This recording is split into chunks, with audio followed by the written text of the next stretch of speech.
Hello everyone, I'm the Pastor Tamaka, Apostolic Believers of Christ International, Bishop Salmian. The program like is share, subscribe, and post notification bell for update every day the new videos. Thank you so much. God bless us all. Mayong adlaw sa tanan, sa ato ang mga viewers, listeners, sa ato ang YouTube channel, sa Facebook. Naway ang kapayapaan at habag bilang Diyos ay suma sa atin sa magitan ng ating Panginoon Kristo. Ito pinong sa Tamaka, Apostolic Believers of Christ National. Buti sa bawat araw ay gumawa po tayo ng mga video na ating iparating ang mensahe ng Diyos.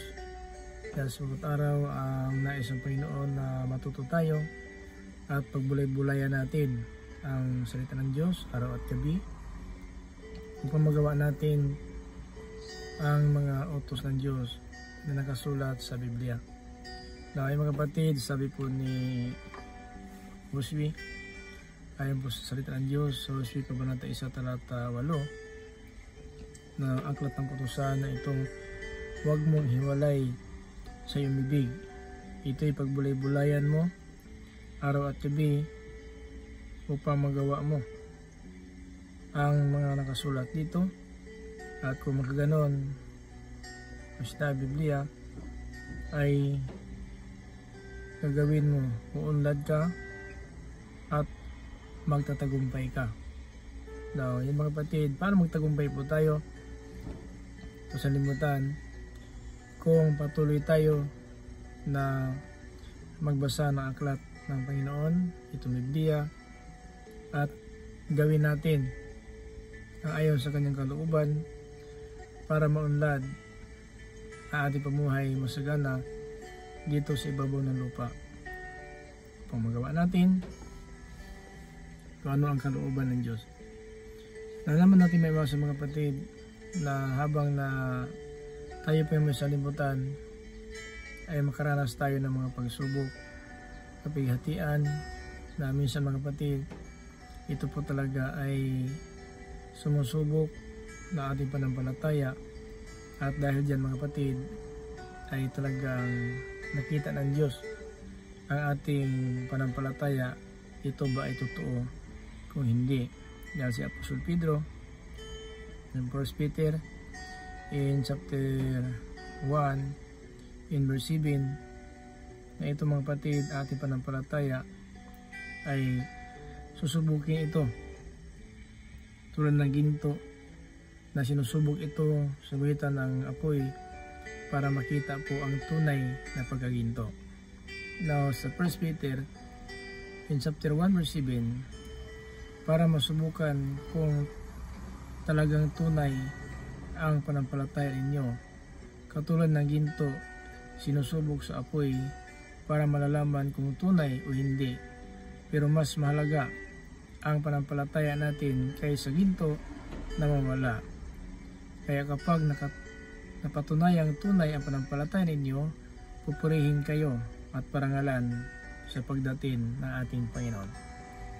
Kaya mga kapatid, kung mapatunayan ng Panginoon na talagang tunay ang ating panampalataya, parangalan tayo sa pagdating ng Panginoon. So ito mga kapatid, ang pagsubok na ito na kailangan natin malaman na iba't ibang pagsubok dapat magalak tayo dahil ang pagsubok na ito ay panandalian lamang dapat natin daranasin. Kasi hindi makita po ang tunay panampalataya natin kung walang mga pagsubok. Pero kung dadaan tayo sa mga pagsubok, alam po natin na mayroon tayong pananampalataya. Kaya ang sinabi po dito mga kapatid sa Santiago in chapter 1 verse 2, mga kapatid, magalak kayo tuwing dumaranas kayo ng mga pagsubok. So huwag tayo manghina. Magalak tayo kung makaranas man tayo ng iba't ibang mga pagsubok. Kasi kung paghihina na po tayo, so ano pa? Meron pa tayo pagmalaki? Wala na po. Pero kung alam natin na ang pagsubok na pala ito ay nagdudulot sa atin ng katatagan na ating panampalataya. Sa verse 3, sapagkat alam ninyong nagdudulot ito ng katatagan sa inyong pananampalataya. So nagpatatag pala ang pagsubok sa ating pananampalataya. Dahil po, kapatid, kung walang pagsubok, hindi po natin makita ang kapangyarihan ng Diyos na ito po ay kasama natin. Kasi kung tayo po talaga ay sinusubok, dumadaing po tayo sa Panginoon. Dahil po na hindi basta-basta po ang pagsubok dito sa libutan kung wala po tayong panampalataya sa Panginoon. Kasi kung may panampalataya po tayo, alam po natin na ang mga pagsubok na ito ay galing sa Panginoon. Kasi ang pagsubok talaga alam natin, mga kapatid, na ito ay galing sa Panginoon. Ang pagsubok natin ranasan. So hindi natin, mga kapatid, ikalungkot kung bakit tayo sinusubok. Sapagkat ang pagsubok, mga kapatid, ay mula sa Diyos. No? Hindi po tayo pabayaan niya na susubukin tayo ng Panginoon na hindi po natin makaya. In 1 Corinthians chapter 10, verse 13, na ang pagsubok na daladaanan po natin, ang Diyos po ang paraan na malagpasan natin ang pagsubok. So na tayo manghina, huwag tayo mawala ng pag-asa. Manalangin na po tayo.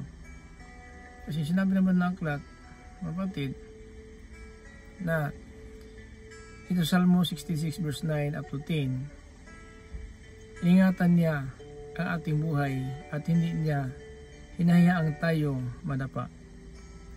Verse 10, O Diyos, tunay ngang binigyan niyo kami ng pagsubok na tulad ng apoy na nagpapadalisay sa pilak. So yan, mga kapatid, hindi po tayo bayaan ng Diyos, madapa po tayo. Ibig sabihin, madapa tayo na hindi tayo kanyang, mga kapatid, alalayan po tayo.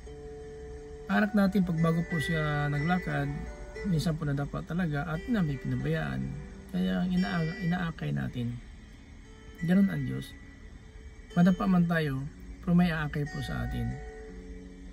Pero kung wala tayong pagsubok, kapatid, na ating naranasan, na hindi ating kaya, sa 1 Corinthians chapter 10 verse 13, na walang mga pagsubok na dinaanan po natin, na hindi po naanan ng ibang tao.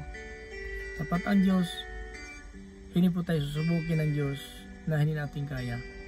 Kung may pagsubok na darating, ang Diyos ang hanap ng paraan na makatayo pa rin tayo.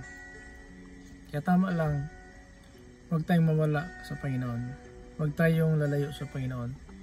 Dahil kung may mga pagsubok na maranasan natin, kung wala po ang Panginoon, wala tayong magawa. So sana, mga kapatid, sa bawat araw, patatagin tayo ng Diyos. Dahil po ang Diyos patatag po sa atin sa 1 Corinthians in chapter 1 verse 8, na ang Diyos patatag po sa atin hanggang sa araw ng kanyang pagparito upang huwag tayong pagwikaan. So ganyan, mga kapatid, parin pagwikaan ng Diyos, tinuturuan po tayo sa mga araw na ito para kahit paano na marami tayong matutunan at malaman natin kung gaano kalaki ang biyaya ng Diyos sa atin. Kasi si Pablo sasabi sa 1 Timothy chapter 1 verse 16, sa bangitan ko, nahayag sa mga tao kung gaano kalaki ang biyaya ng Diyos sa atin.